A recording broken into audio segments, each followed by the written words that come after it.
Καλησπέρα. Λοιπόν, αυτή η διαφήμιση, αν τη βλέπετε, σημαίνει ότι παρακολουθείτε το νέο κανάλι στο YouTube που λέγεται Hero Factory Super Videos. Και πραγματικά τα βίντεο μας είναι super. Ναι. Τέλος πάντων.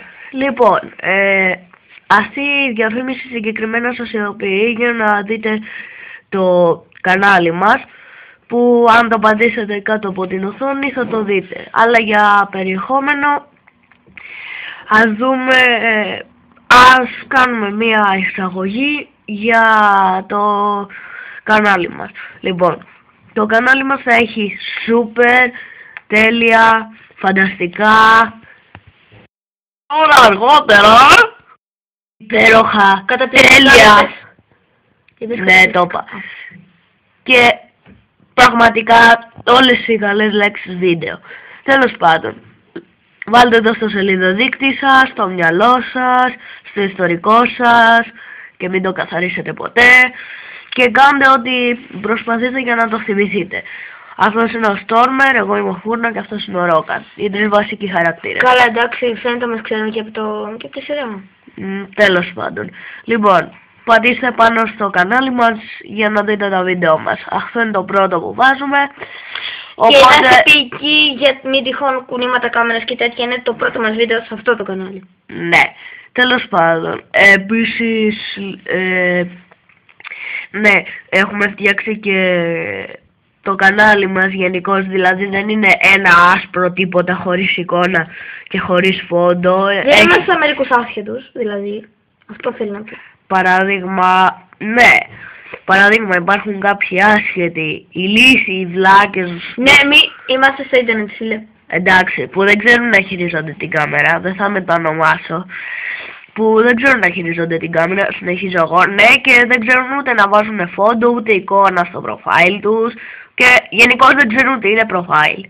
Wow, φίλε, αυτοί πρέπει να είναι πολύ άσχετοι. Τέλος πάντων, επίσης εμείς αν ξέρετε και θυμάστε τα Bionicle, είμαστε οι απογονοί τους. Και αν βγουν Bionicle στην αγορά, θα αγοράσουμε και θα κάνουμε βίντεο μόνο για αυτά. Ναι, και για μας. Τέλος πάντων, τα Bionicle, όπως ξέρετε, ήταν κάτι σαν μάγια και ζουλού, αρχές φυλές, ναούς, ξέρετε. Και τα λοιπά. Αντί για ανθρώπους, ξέρετε τώρα. Ήταν ρομπότ. Ναι, ακριβώς. Και εμείς διαδραματιζόμαστε στις σημερινές εποχές, υποτίθεται. Υποτίθεται στις σημερινές εποχές με μια δόση 100 χρόνων μπροστά. Ναι, απλώς αντί για ανθρώπους έχουμε ρομπότ και λίγο πιο εξελιγμένα οχήματα. Το λίγο μου άρεσε. Αυτός παράδειγμα έχει μοριακή ασπίδα. Τέλος πάντων, αν λένε ότι θα ξαναβγούν Bionicle, θα ξαναεπιστρέψουν το 2013.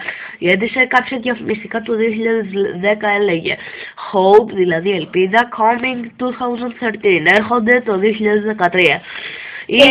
Ελπίζουμε να βγούνε, πραγματικά το ελπίζουμε εδώ, για να μπορούμε να βρούμε τους απογονούς μας. Ναι, και εγώ το ελπίζω αυτό. Τέλος πάντων, οι δημιουργοί των βίντεο μας έχουν σκεφτεί κάτι τέλεια βίντεο με Bionicle, οπότε αν βγούνε θα τα δείτε. Άμα δεν βγούνε δεν θα τα δείτε. Τέλος πάντων, ελπίζω να επισκεφτείτε το κανάλι μας και να είστε ποιητικοί. Και να σας αρέσουν και τα βίντεο μας. Ναι, σίγουρα. Ωραία. Πρέπει κάπως να κλείσω τη μοριακή ασπίδα Ρόκα.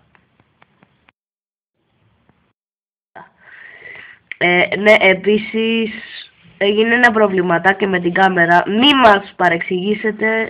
Απλώς κάποιος έριξε μια ακτίνα και κουνήθηκε η κάμερα. Είσαι βλάκας. Τέλος πάντων, απλώς κουνήθηκε η κάμερα κάπως έτσι. Και δεν ξανακουνηθεί κάπως έτσι. Δεν θα ξανακουνηθεί όμως. Τέλος πάντων, τα λέμε στα βίντεο μας. Θα σας ειδοποιήσουμε εκεί πέρα αν έρθουν τελικά σίγουρα τα Bionicle. Όχι, σοβαρά.